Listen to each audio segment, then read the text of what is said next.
నమస్కారం. సాగర సాక్షి న్యూస్.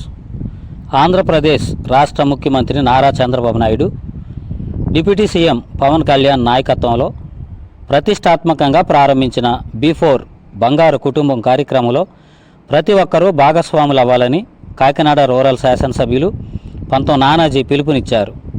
కరప మండల ప్రజా పరిషత్ కార్యాలయ ఆవరణలోని చంద్రన్న సమావేశ మందిరంలో సోమవారం డిప్యూటీ ఎంపీడీఓ సలాది వెంకట శ్రీనివాసరావు ఆధ్వర్యంలో జరిగిన సమీక్షా సమావేశానికి ముఖ్య అతిథులుగా ఎమ్మెల్యే పంత వెంకటేశ్వరరావు నానాజీ, మాజీ మంత్రి టీడీపీ సీనియర్ నేత చిక్కాల రామచంద్రరావు, కటకంశెట్టి బాబీ, పెంకే శ్రీనివాస్ బాబా, మాజీ జడ్పీటీసీ నురుకుర్తి వెంకటేశ్వరరావు, బీజేపీ నాయకులు రంబాల వెంకటేశ్వరరావులు హాజరయ్యారు.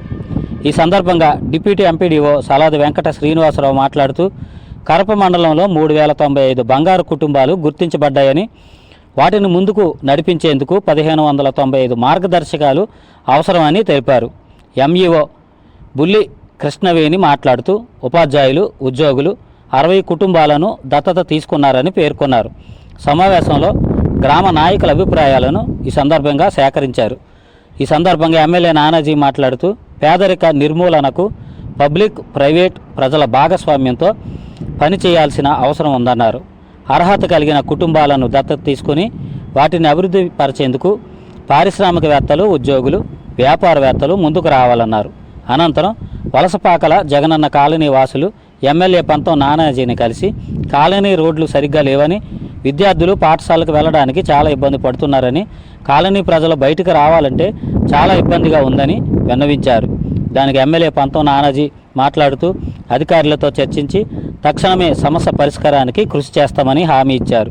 ఈ కార్యక్రమంలో ఏఎంసీ చైర్మన్ ముద్రగడ్డ రమేష్, కరప మండల అధ్యక్షులు బండారు మురళి, కరప సహకార సంఘ చైర్పర్సన్ సైనవరపు భవానీశంకర్, పెనుగుదురు సహకార సంఘ చైర్మన్ రెడ్డిపల్లి నారాయణరావు, వాకాడ సహకార సంఘ చైర్మన్ దూడల నారాయుడు, కోరాడ సహకార సంఘం చైర్మన్ వెలుగుబంట్ల నారాయణమూర్తి, భోగిరెడ్డి కొండబాబు, భోగిరెడ్డి గంగాధర్, యాళ్ల వీర వెంకట సత్యనారాయణ, పేకేటి దుర్గాప్రసాద్, కోటగిరి మహేంద్రబాబు, కూటమి నాయకులు, పంచాయతీ కార్యదర్శులు, సచివాలయం సిబ్బంది, జన సైనికులు, వీర మహిళలు తదితరులు ఈ కార్యక్రమంలో పాల్గొన్నారు. B4 మీద మీటింగ్ పెట్టడం జరిగింది. మన గౌరవ ముఖ్యమంత్రి చంద్రబాబు నాయుడు గారు గతంలో డ్వాక్రా ఎలాగైతే పెట్టి ఇవాళ ప్రపంచంలోనే అతిపెద్ద ప్రజా మహిళలతో స్థాపించినటువంటి సంస్థ కింద దాన్ని ఎలా అయితే తయారు చేశారో, ఆర్థికంగా కూడా చాలా బలంగా ఎలా అయితే తయారు చేశారో, అలాగే ఈవేళ B4 అనే కార్యక్రమంతో ప్రతి గ్రామంలో కూడా కొన్ని బంగారు కుటుంబాలు ఉండాలి. దానికి కొంతమంది మార్గదర్శకులు ఉండాలి. ఆ మార్గదర్శకులు ఆ బంగారు కుటుంబాలని అన్ని రకాలుగానే ఆదుకోవాలా. ఒక ఫైనాన్షియల్గానే కాదు, ఫైనాన్స్ అనేది ఒక ప్రధాన అంశం ఒకటే కాదు, అట్లాగే అన్ని రకాలుగా చిన్న సాయాలు, పెద్ద సాయాలు, కరెంట్ బిల్లు కట్టలేని కరెంట్ బిల్లు దగ్గర నుంచి హాస్పిటల్ దగ్గర హాస్పిటల్ గైడెన్స్ దగ్గర నుంచి స్కూల్లో చేర్చడం అన్నది ఎక్కడ బెస్ట్ ఆప్షన్ చెప్పడం దగ్గర నుంచి ఏ స్కూల్లో జాయిన్ చేసుకోవాలన్న దగ్గర నుంచి ప్రతి అనేక అంశాలు, ప్రతి అంశాలు కొన్ని వందలాది అంశాలు ఉన్నాయి. ఆ వందలాల అంశాలని గైడెన్స్ తీసుకుని ఒక్కొక్కరిని కూడా ఇప్పటివరకు కూడా బ్యూరోక్రాట్స్, ఎంప్లాయీస్ అందరూ కూడా వాళ్ళ దగ్గర చేస్తూ ఉన్నారు. గత ఫస్ట్ షిఫ్ట్లో ఏదైతే ఫస్ట్ లిస్టులో వచ్చిందో ఆ లిస్టులో చాలామంది చేశారు. ఇప్పుడు సెకండ్ లిస్టులో మన కాకినాడ రూరల్ కూడా వచ్చింది.